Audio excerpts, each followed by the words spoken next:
Mes frères et sœurs, nous célébrons la vigile de la fête de Saint Jean-Baptiste. Demain, c'est sa nativité. Mais comme il va être difficile pour nous de nous réunir tous ensemble en même temps pour célébrer, demain ce sera plutôt des célébrations privées des prêtres qui le souhaitent ou alors assister à celles qui seront célébrées au cours de la journée. Mais c'est pas grave puisque l'Église a tout prévu avec une vigile de la messe de Saint Jean-Baptiste. Cela nous montre à quel point il est important. Alors déjà, j'ai une bonne nouvelle à vous annoncer, c'est que dans 6 mois, c'est le réveillon de Noël. Pas tout frais. Et on se plaindra en se disant, quand est-ce qu'il fera chaud? Le propre de l'homme. Mais c'est pas pour rien que je dis ça, c'est tout simplement parce que il faut bien reconnaître que la fête de la Saint-Jean-Baptiste rythme beaucoup de choses dans la vie des hommes. Et elle rythmait encore plus à une époque. Petite question, avez-vous été cueillir vos herbes aromatiques tôt ce matin dans le jardin ou dans les prés? Non. Et pourtant, les anciens savaient pertinemment que c'est ce matin qu'il fallait aller à l'aurore, vers 4 heures, pour aller cueillir les plantes. Parce que c'est ce jour-là qu'elles ont le plus de vertu, qu'elles ont le plus de force. Forcément, c'est la journée, les journées les plus longues. Ben non, parce que maintenant c'est demain matin qu'il faut y aller. J'ai bien fait de vous le dire ce soir, c'est demain matin qu'il faut y aller. On est à la vigile. Mais, parce que le 21, c'est le solstice, mais ça dure quelques jours. Et on a gardé la date du 24 pour la Saint-Jean-Baptiste, tout simplement parce que c'est 6 mois avant Noël, et que la tradition veut, d'après les textes, qu'Élisabeth était enceinte 6 mois avant Marie. Donc, elle accouche 6 mois avant sa cousine. Eh oui. Mais ça arrange bien, je dirais, tout le monde, et l'Église a bien fait les choses en mettant ces fêtes. Car à partir d'aujourd'hui, étrangement, le soleil va diminuer. On le sait, les journées vont diminuer, et la nuit va prendre le dessus. Mais dans 6 mois à la naissance du Christ, c'est le contraire. Et ça nous rappelle une parole de Saint Jean-Baptiste: il faut que moi je diminue pour que lui croisse. Et comment voir briller le soleil, comment voir resplendir la lumière si ce n'est pas dans la nuit? On fêterait Noël en plein mois de juin, ça n'aurait pas la saveur ni le symbole. Déjà, dans l'Irlande, il faudrait se coucher très tard ou se lever très tôt pour les voir. Mais pourquoi? Tout simplement parce que c'est dans la nuit qu'on voit la lumière. Et ça me rappelle, on a vu un film hier soir, et il y avait une citation de Georges Mandel. Il y en a une, c'est une longueur, elle sera contente. Son politicien préféré. Et Georges Mandel disait qu'il faut savourer la nuit parce que c'est dans la nuit que la lumière resplendit. Et j'ai trouvé ça extrêmement beau. Et ça correspond bien avec cette symbolique de la Saint-Jean-Baptiste. Autour de la fête de Saint-Jean, il y a plein de choses. Je vous ai parlé des plantes. Il y a le feu. Malheureusement, cette année, il n'y aura aucun feu de la Saint-Jean en Alsace. La préfecture les a tous annulés. Raison de risque de sécheresse d'incendie. C'est dommage, parce on pourrait même faire un feu de la Saint-Jean dans l'église, faire un petit brasier au milieu, parce que le symbole, c'est pas forcément de faire un grand brasier, c'est tout simplement de faire un feu, comme on le faisait dans les temps celtiques, à tous les changements de saison d'ailleurs, pour y jeter tout le mauvais de la saison précédente et démarrer dans de nouvelles conditions, dans des nouvelles dispositions.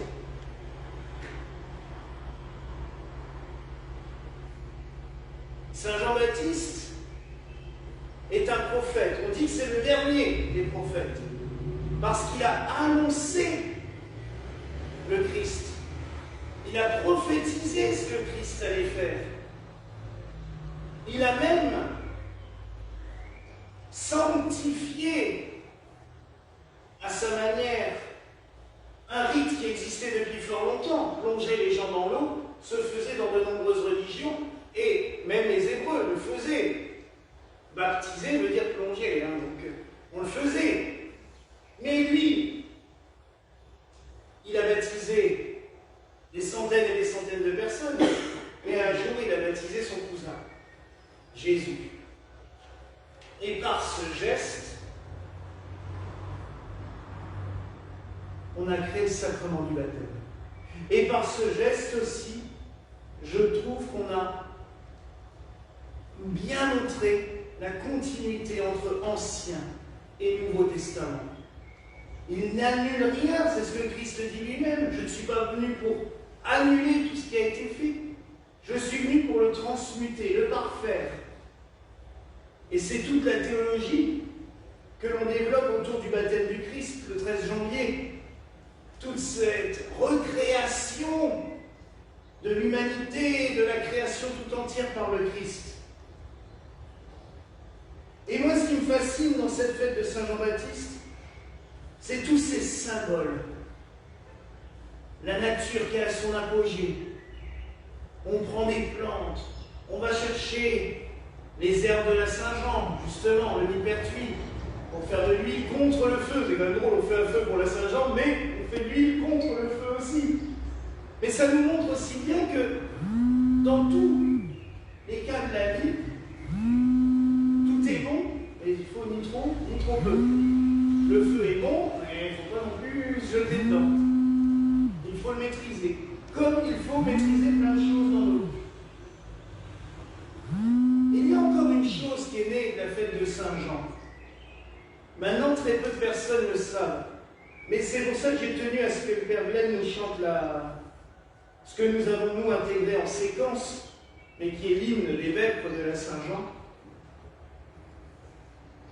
L'hymne Ut Queant Laxis. Et j'ai tenu à ce qu'il le chante en latin parce que c'est cet hymne-là qui a donné nos notes de musique.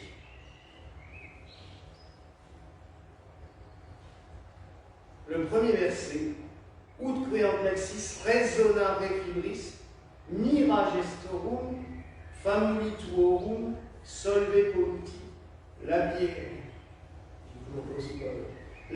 reatum, sancte Ioannes. Do, ré, mi, fa, sol, la, si, do. Simplement, à l'époque, le do s'appelait encore ut, ut. Et c'est à partir de cet hymne-là qu'on a marqué les notes de musique. Vous pourriez me dire c'est anecdotique. Non. Quand on connaît l'importance de la musique dans la vie, on parlait hier des résonances des cloches.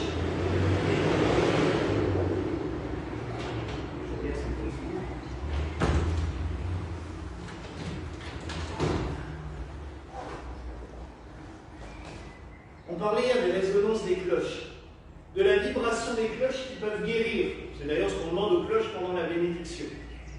La musique, c'est pareil. La musique a des effets phénoménaux sur les gens. Certaines musiques peuvent rendre fou, d'autres peuvent guérir, peuvent apaiser. Et que on se soit basé sur l'hymne qui avait été composé pour Saint Jean-Baptiste, pour codifier toute la notation musicale européenne, parce que les États-Unis c'est l'ABCD. Mais pour moi c'est énorme, parce que ça prouve bien que tout tourne autour de ces deux fêtes, la Saint-Jean-Baptiste et Noël. Tout tourne autour de cela. Tout est imbriqué. Et le Seigneur n'est pas là juste pour nous donner des bonnes paroles. Il n'est pas là que pour nous donner des principes de vie. Le Seigneur régit tout. Et tout au long de l'année, nous avons ces belles prières Un nouvel an, quand on parle de celui qui gouverne la roue des années et du temps, tout est régi par Dieu. Dans nos vies, nos corps, nos âmes. Et il faut se laisser guider par lui, apaiser par lui. Et une belle mélodie, une belle musique. On a fait de la musique avant-hier. On a entendu du très bon, on entend aussi souvent du très mauvais ce soir-là. Mais malgré tout, tous ceux qui font de la musique savent à quel point elle porte, elle aide, et le chant aussi, les vibrations, les bonnes harmoniques. Pour moi, la musique et l'harmonie, ça nous rappelle l'harmonie du monde, la musique du monde. Les scientifiques ont pu prouver depuis quelques années que chaque plante émet une musique. Avec des systèmes d'électrodes qu'on met sur des plantes, le passage de la sève dans la plante émet une musique. Et on voit même quand la plante est stressée, quand elle est privée d'eau, quand elle émet des sons différents. Et on en revient aux plantes qu'on récolte aussi à la Saint-Jean. Tout le cosmos, toute la création vit ensemble, en harmonie. À nous de ne pas détruire cette harmonie. À nous plutôt d'essayer de la retrouver. Et Saint Jean-Baptiste, quand il a baptisé le Christ, a permis cette réconciliation entre le Créateur et la création. C'est ce que nous disent les hymnes du jour du baptême du Christ. Mes frères et sœurs, la fête de Saint Jean-Baptiste a une importance prépondérante, capitale.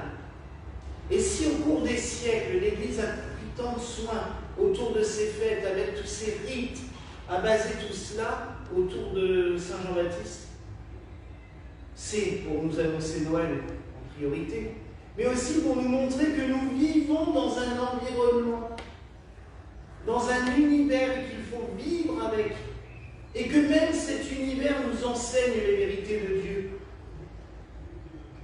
Ça m'épate à chaque fois. Et de savoir que oui, nous allons entrer dans cette période où la vie va progresser de plus en plus. Ça va être compliqué. On le sait, mais arrivé à partir de septembre, c'est infernal. Ces nuits qui n'en finissent pas, ces jours de plus en plus courts. Mais c'est pour que la lumière du Christ brille mieux à nos yeux et dans nos cœurs. Et on le sait aussi que toutes et tous, on est toutes et tous passés par des périodes où ça ne va pas. Des périodes de déprime, voire de dépression. Et c'est quand même là que la lumière du Christ, elle jaillit mieux. Et tout d'un coup, quand on retrouve cette lumière, mais oui, il est là. Et c'est exactement le message de Saint Jean-Baptiste. Il vient pour annoncer la lumière. Et c'est très marquant, c'est que Saint Jean, l'évangéliste, le deuxième Saint Jean, commence son évangile en parlant de Jean-Baptiste. Tout le prologue de Saint Jean, dont j'ai lu un extrait pendant la lecture, dans le psaume, nous parle de celui qui était venu pour annoncer la lumière. Il n'était pas la lumière, mais il vint pour témoigner de la lumière, afin que tous crussent par lui. Oui, l'évangile de Jean, on est censé le réciter à la fin de l'année, donc depuis 25 ans, ça rentre. Mais c'est fabuleux. Saint Jean l'évangéliste s'est placé dans la continuité de Saint Jean-Baptiste. Et l'Église a bien pris soin de mettre la Saint Jean l'évangéliste juste après Noël. Aussi dans la période du solstice d'hiver, 6 mois après. Parce que lui témoignera de la lumière qu'il a vue. Jean-Baptiste témoigne de la lumière qui va venir. Jean l'évangéliste témoigne de la lumière qu'il a vue et qu'il a reçue. Et c'est pour cela aussi que souvent on célèbre les deux Saint Jean ensemble. Je pense d'ailleurs à notre ami André, puisque sa chapelle est dédiée aux deux Saint Jean. Et c'est pas pour rien, c'est très symbolique. Donc mes frères et sœurs, en ce jour, prions Jean le Baptiste. On oublie souvent de prier quand même. C'est comme un saint qu'on oublie souvent d'invoquer ou de prier. Prions-le pour qu'il nous aide à témoigner de cette lumière, qu'il nous aide à la reconnaître. C'est bien lui qui montre du doigt, on n'a pas le droit logiquement, et qui dit « Voici l'agneau de Dieu » en voyant son cousin. Voici celui qui enlève les péchés du monde. C'est une phrase que l'on dit souvent pendant la messe, mais personne n'y prête attention non plus. Il nous annonce l'agneau de Dieu. Il nous annonce celui qui doit venir. Alors mes frères et sœurs, supplions-le qu'il nous aide à toujours reconnaître le Christ, à toujours le recevoir comme lui l'a reçu. Il a même tressailli dans le ventre de sa mère quand Marie est venue. Est-ce que nous tressaillons de joie quand nous recevons le Seigneur? Alors que lui vient en nous. Nous allons le recevoir dans la Sainte Communion. Demandons-lui donc aussi de toujours tressaillir de joie en recevant notre Seigneur. Voilà la grâce que je nous souhaite en ce jour, au nom du Père, du Fils et du Saint-Esprit. Amen.